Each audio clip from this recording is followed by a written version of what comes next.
Hello everyone, आज हम लोग इस वीडियो में हिस्ट्री ऑनर्स थर्ड सेमेस्टर के लिए एक वीडियो सीरीज स्टार्ट कर रहे हैं। दोस्तों, इस सीरीज़ में हम लोग आपके कोर पेपर 5, 6 और 7 का कोई एक पेपर का 20 प्रश्न डिस्कस करेंगे, यानी 20 प्रश्न। दोस्तों, जितने भी प्रश्न होंगे आपके एग्ज़ाम के दृष्टिकोण से बहुत बहुत इम्पोर्टेंट होंगे। दोस्तों, आप अगर मेरे ऊपर थोड़ा सा भी विश्वास करते हैं तो पूरा सीरीज़ को एकदम पूरा फर्स्ट से लेकर लास्ट तक देखिएगा। इसमें जितने भी प्रश्न कवर करवाया जाएगा आपके लिए बहुत बहुत बेनिफिट रहेगा। तो मैं आपके लिए ये स्टार्ट किया हूँ, तो आपको क्या करना है, ये पूरा सीरीज़ को देखना है। साथ ही साथ इसका में जितना भी आपको इम्पोर्टेंट पॉइंट बताया जाएगा आपको नोट डाउन करना है, ठीक है। पीडीएफ के चक्कर में मत रहिएगा। अगर पीडीएफ से ही सब कोई पढ़ लेता तो बुक से पढ़ के सब कोई टॉपर हो जाता, ठीक है। तो क्या करेंगे, आपको पहले ये वाला वीडियो को शेयर कर देना है, ठीक है। तो दोस्तों चलिए हम लोग पहले प्रश्न के साथ स्टार्ट करते हैं। दोस्तों, सभी के सभी प्रश्न इंपॉर्टेंट है, तो आप लोग ध्यान से सुनिएगा मेरे बातों को, ठीक है। दोस्तों, पहला प्रश्न है, फारसी यात्री अब्दुल रज़ाक भारत में किस राजा के शासनकाल में भारत आया था? तो ये जो अब्दुल रज़ाक है ये विजयनगर साम्राज्य के शासक देवराय द्वितीय के शासनकाल में आया था, यानी ऑप्शन नंबर जो सी है ये राइट आंसर है। दोस्तों, आप लोग हमेशा देखते हैं आपके एग्ज़ाम में ये जो फॉरेन ट्रेवलर यानी विदेशी यात्री है जो है उनसे सवाल हमेशा पूछा जाता है। तो आज हम लोग क्या करेंगे, एक लिस्ट बना देंगे आपको, ठीक है। और उस लिस्ट के माध्यम से आप लोग क्या कीजिए, पूरा का पूरा को नोट कर लीजिए। मैं आपको बताता हूँ, नोट कीजिए। दोस्तों, पहले से स्टार्ट करते हैं। दोस्तों, पहला है मेगस्थानीज। मेगस्थानीज किसके शासनकाल में आया था? तो चंद्रगुप्त के शासनकाल में आया था। चंद्रगुप्त मौर्य के शासनकाल में आया था, ठीक है। मेगस्थानिक चंद्रगुप्त मौर्य के शासनकाल में। उसके बाद है फाहियान। फाहियान किसके शासनकाल में आया था दोस्तों? तो आया था चंद्रगुप्त मौर्य द्वितीय के शासनकाल में। ये मौर्य प्रथम था, ये द्वितीय, ठीक है, याद रखिएगा। इसको प्रथम नहीं कहते, इसको सिर्फ चंद्रगुप्त मौर्य कहते हैं। दोस्तों, उसके बाद है ह्वेनसांग, ठीक है। ह्वेनसांग किसके शासनकाल में आया था? तो आया था हर्षवर्धन के शासनकाल में, याद रखिएगा। उसके बाद एक और बहुत बहुत बहुत इंपॉर्टेंट प्रश्न होगा आपका, इब्न बतूता। इब्न बतूता किस भारतीय सम्राट के शासनकाल में आया था भारत? तो वो आया था मोहम्मद बिन तुगलक के शासनकाल में, ठीक है। और एक इम्पोर्टेंट और एक ठो है, वो है निकोलो कॉन्टी। निकोलो कॉन्टी किसके शासनकाल में भारत आया था? तो वो आया था देवराय प्रथम के, ठीक है, देवराय प्रथम के। और अब्दुल रज़ाक के शासनकाल में आया था, तो वो द्वितीय के काल में आया था। तो दोस्तों, ये जो पहला वाला प्रश्न है इससे आपको इतना सारा जानकारी मिलता है, इसको जरूर नोट डाउन कर लीजिए, ठीक है। और अगर समझ में नहीं आया तो फिर से एक बार पीछे करके देख लीजिए।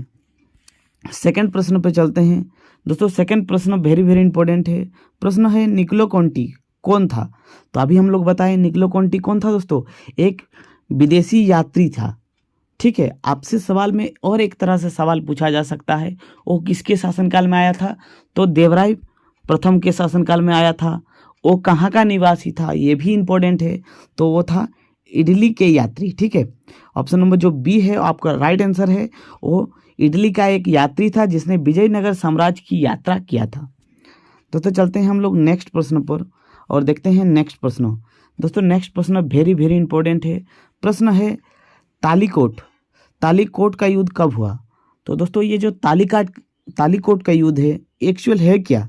तो ये दोस्तों कहा जाता है कि विजयनगर साम्राज्य और बामनी साम्राज्य उसका दोनों एक दूसरे के कॉम्पिटिटर थे, मतलब कट्टर दुश्मन थे, ठीक है। तो एक था विजयनगर साम्राज्य और एक था बामनी साम्राज्य, ठीक है। ये जो बामनी साम्राज्य था वो मुस्लिम साम्राज्य था और ये विजयनगर एकदम हिंदू साम्राज्य था, ठीक है। इन दोनों में कभी भी नहीं बनता था और दोनों ही दक्षिण भारत के थे। दोनों के बीच युद्ध हुआ और इस युद्ध को कहा जाता है तालीकोट का युद्ध। और माना जाता है कि इस युद्ध में विजयनगर साम्राज्य की हार हुई और इस विजयनगर साम्राज्य का अंत हो गया। तो ये युद्ध कब हुआ था? तो 1565 में, याद रखिएगा, वेरी वेरी इंपॉर्टेंट है। दोस्तों नेक्स्ट प्रश्न है, कृष्णदेवराय के दरबार में अष्टदिग्गज कौन थे? तो दोस्तों कृष्णदेवराय के जो दरबार में अष्टदिग्गज थे वो थे 8 महान सेनापति। ठीक है, याद रखिएगा, 8 महान सेनापति। फिर दोस्तों आप लोग देखते हैं कहीं कहीं पर लिखा रहता है अष्टदिग्गज, कहीं कहीं पर रहता है अष्टप्रधान, कहीं रहता है नवरत्न। ये क्या है सभी आज आपको क्लियर कर देते हैं। दोस्तों कृष्णदेवराय के दरबार में जो रहता था उसे कहते हैं अष्टदिग्गज, और अष्टदिग्गज में कौन कौन थे? 8 सेनापति थे। और अष्टप्रधान में किनके दरबार में थे? तो अष्टप्रधान थे शिवाजी के शासनकाल में। ठीक है, शिवाजी के दरबार में। और ये जो नवरत्न थे ये अकबर के दरबार में थे, और अकबर के दरबार में तरह तरह के जो अपने कला में निपुण थे वो नवरत्न में शामिल थे। ठीक है, तो चलिए देखते हैं नेक्स्ट प्रश्न। दोस्तों नेक्स्ट प्रश्न वेरी वेरी सुपर इंपॉर्टेंट प्रश्न है।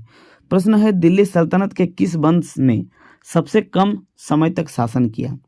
तो दोस्तों इसमें आपको सबसे पहले क्या जानना है? दिल्ली सल्तनत के जो वंश थे उनका क्रम जानना है। मैंने एक टेलीग्राम पे क्वेश्चन पोस्ट किया था दोस्तों, उसमें मैंने ये जो वंश है उसका सीक्वेंस पूछा था, तो मैंने देखा कि बहुत सारे लड़के लड़कियां गलत उत्तर दे रहे हैं। तो दोस्तों सही उत्तर क्या होता है? तो दोस्तों सही उत्तर है गुलाम वंश, उसके बाद है खिलजी, उसके बाद है तुगलक, उसके बाद है आपका सैयद, उसके बाद है दोस्तों लोधी। ये आपका सही क्रम है। और अगर इसका भी कालक्रम पूछा जाए तो आप लोग सभी जानते हैं कि 1206 से लेके स्टार्ट हुआ था 1290 तक। ये कार्यकाल किसका था? गुलाम वंश का था। तो ये जहाँ पर ख़त्म होगा यहाँ से स्टार्ट हुआ था किसका? खिलजियों का। तो ये खिलजियों का चला था 1320 तक, फिर 1320 तक ख़त्म हो गया। तो ये जो सबसे छोटा कार्यकाल था, ये सबसे छोटा कार्यकाल था खिलजियों का। ठीक है, क्योंकि खिलजियाँ आपस में ही लड़ते मरते रहे और युद्ध में ही पूरा समय गवा दिया। ठीक है, तो इसका राइट आंसर हो जाएगा दोस्तों खिलजी, ऑप्शन नंबर ए। चलिए नेक्स्ट प्रश्न को देखते हैं। नेक्स्ट प्रश्न है मैं बहुत बहुत इंपॉर्टेंट सवाल दोस्तों। ये क्वेश्चन आपका वेरी वेरी इंपॉर्टेंट है, एग्जाम में डायरेक्ट छप सकता है। दोस्तों प्रश्न है, किताब उल हिंद रचना के प्रसिद्ध लेखक का क्या नाम है? तो ये किसने लिखा था किताब उल हिंद? तो इसका राइट आंसर हो जाएगा अलबरूनी ने। ठीक है दोस्तों, मैं आपको और एक दो पुस्तक बताता हूँ, आप उसको भी नोट कीजिएगा। दोस्तों नेक्स्ट पुस्तक है तहकीक ए हिंद। तहकीक ए हिंद किसने लिखा? वो भी लिखा अलबरूनी ने। ठीक है दोस्तों, और एक पुस्तक मैं बताता हूँ, तारीख ए फिरोज शाही। तारीख ए फिरोज शाही का लेखक कौन है? जियाउद्दीन वर्नी ने। ठीक है, मैं एक बार फिर से बताता हूँ, तारीख ए फिरोज शाही, लेखक है जियाउद्दीन वर्नी। और एक इम्पोर्टेंट पुस्तक है दोस्तों Padmavat. Padmavat very very important पुस्तक है। पद्मावत के लेखक है मलिक मोहम्मद जायसी। ठीक है, मलिक मोहम्मद जायसी ने लिखा है पद्मावत पुस्तक। तो इस प्रश्न का उत्तर हो जाएगा ऑप्शन नंबर सी। दोस्तों नेक्स्ट प्रश्न है, निम्नलिखित में से किसने कुतुब मीनार के निर्माण में योगदान नहीं दिया? पूछा है नहीं दिया। तो दोस्तों आप सभी जानते हैं कि कुतुबुद्दीन ऐबक ने स्टार्ट किया था, उसके बाद इल्तुतमिश ने उसका मंजिल को आगे बढ़ाया और फिरोज शाह तुगलक ने इसको कंप्लीट किया। तो किसने नहीं किया? अलाउद्दीन खिलजी ने। नेक्स्ट प्रश्न है दोस्तों, निम्न में से किसने टंका नामक चांदी का सिक्का चलाया था? तो दोस्तों टंका क्या है? एक चांदी का सिक्का था जो चलाया था इल्तुतमिश ने। टंका और चीतल, ठीक है याद रखिएगा, चीतल हुआ करता था दोस्तों सोने का और टंका चांदी का। दोस्तों इल्तुतमिश से एक चीज याद रखिएगा, अगर पूछे आपको कि दिल्ली सल्तनत का वास्तविक संस्थापक कौन था तो इल्तुतमिश था। ठीक है, और एक सवाल पूछा जा सकता है कि 40 आमिरों का जो ग्रुप किसने तैयार किया था, तो वो किया था इल्तुतमिश ने। और किसने ख़त्म किया था, तो बलबन ने ख़त्म किया था, याद रखिएगा। नेक्स्ट प्रश्न वेरी वेरी इंपॉर्टेंट है दोस्तों। प्रश्न है अलाई दरवाज़ा का निर्माण किस सुल्तान ने करवाया। तो अलाई दरवाज़ा का निर्माण किसने करवाया था, अलाउद्दीन खिलजी ने। दोस्तों ये जो अलाई दरवाज़ा है ये घोड़े के नाल के जैसा है, ठीक है, और ये भी कहाँ पर है, कुतुब मीनार के पास में है, ठीक है, याद रखिएगा। दोस्तों नेक्स्ट प्रश्न है वेरी वेरी इंपॉर्टेंट, विजयनगर के राजा कृष्णदेवराय ने गोलकुंडा का युद्ध किस राजा के साथ लड़ा था। तो विजयनगर साम्राज्य के जो राजा थे कृष्णदेवराय, ये बहुत ही ज़्यादा शक्तिशाली शासक थे।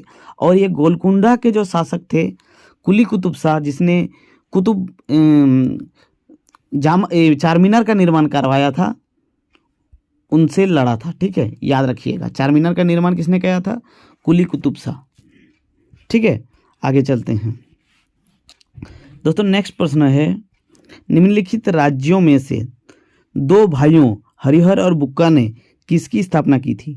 तो आपसे पूछा जा रहा है कि दो भाइयों ने कौन से राज्यों की स्थापना की थी। तो विजयनगर राज्य की स्थापना की थी, और ये विजयनगर राज्य का स्थापना 1336 में किया गया था, ठीक है, हरिहर और बुक्का नामक दो भाई ने, ठीक है। दोस्तों नेक्स्ट प्रश्न है विजयनगर राज्य के संस्थापक थे। तो विजयनगर राज्य के संस्थापक कौन थे, हरिहर और बुक्का। नेक्स्ट प्रश्न है विजयनगर राज्य की राजधानी, विजयनगर राज्य की स्थापना की थी। तो विजयनगर राज्य की स्थापना किसने की थी, वो हो जाएगा आपका हरिहर और बुक्का ने। दोस्तों ये विजयनगर जो साम्राज्य था वो 1336 में बना था, और कहा जाता है कि 310 वर्ष तक इसमें शासन किया उनके राजाओं ने, ठीक है। और अगर दोस्तों आपको कहीं पर हरिहर और बुक्का दोनों साथ में नहीं मिले तो आप क्या आंसर करेंगे, ठीक है। तो उसमें आपको आंसर करना है हरिहर प्रथम, ठीक है। अगर ये वाला ऑप्शन नहीं मिले हरिहर और बुक्का, तो आपको ये वाला आंसर टिक करना है हरिहर प्रथम, ठीक है। चलिए हम लोग देखते हैं नेक्स्ट सवाल। दोस्तों नेक्स्ट सवाल वेरी वेरी इंपॉर्टेंट है, सुपर इंपॉर्टेंट। दोस्तों प्रश्न है इनमें से किसे आंध्र भोज भी कहा जाता है। तो आंध्र भोज कहा जाता है कृष्णदेवराय को, ठीक है। नेक्स्ट सवाल है जौनपुर नगर की स्थापना किसने की थी। तो जौनपुर नगर की स्थापना की थी फिरोज शाह तुगलक ने, ठीक है। दोस्तों ये जो फिरोज शाह तुगलक थे, ये इन्होंने एग्रीकल्चर के ऊपर भी बहुत ध्यान दिया था, कई सारे नहरों का खुदवाया था और सिंचाई के लिए भी बहुत काम किए थे, ठीक है, याद रखिएगा।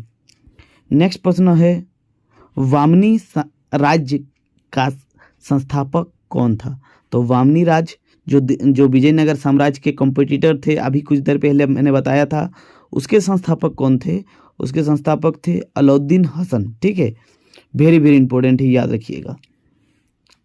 दोस्तों नेक्स्ट प्रश्न सुपर इंपॉर्टेंट है, वेरी वेरी इंपॉर्टेंट। दोस्तों प्रश्न है बीचका का रचयिता कौन है। तो ये बीचका एक ग्रंथ है, उसके रचयिता कौन है, वो हो जाएगा कबीर। दोस्तों नेक्स्ट प्रश्न है कबीर शिष्य थे। तो कबीर किसके शिष्य थे, वो हो जाएगा रामानंद के, ठीक है। नेक्स्ट प्रश्न है आपका, प्रश्न है दोस्तों भक्ति आंदोलन का प्रारंभ किया था। तो भक्ति आंदोलन का प्रारंभ किया था अलवार संतों द्वारा, ठीक है, अलवार के जो संत थे उनके द्वारा स्टार्ट किया गया था भक्ति आंदोलन। दोस्तों नेक्स्ट प्रश्न है रामचरितमानस नामक ग्रंथ के रचयिता है। तो रामचरितमानस नामक जो ग्रंथ के रचयिता है वो है तुलसीदास। वेरी वेरी इंपॉर्टेंट सवाल है, ठीक है। तो दोस्तों आज का जो ये सवालों का सीरीज था, ये 20 सीरीज कंप्लीट होता है, ठीक है, 20 प्रश्न आज का कंप्लीट होता है, ये पहला पार्ट है। आपको इस 20 में से कितना प्रश्न पता था या आप कमेंट बॉक्स में करिएगा, और आपको ये सीरीज कैसा लगा ये भी कमेंट बॉक्स में बताना है। ये वीडियो को आपको ज़रूर शेयर करना है। आप किसी भी मतलब कॉम्पिटिटिव एग्ज़ाम की भी तैयारी कर रहे हैं तो भी ये वीडियो आपके लिए बहुत ही ज़्यादा फायदेमंद होगा। मिलते हैं नेक्स्ट वीडियो में, तब तक के लिए जय हिंद।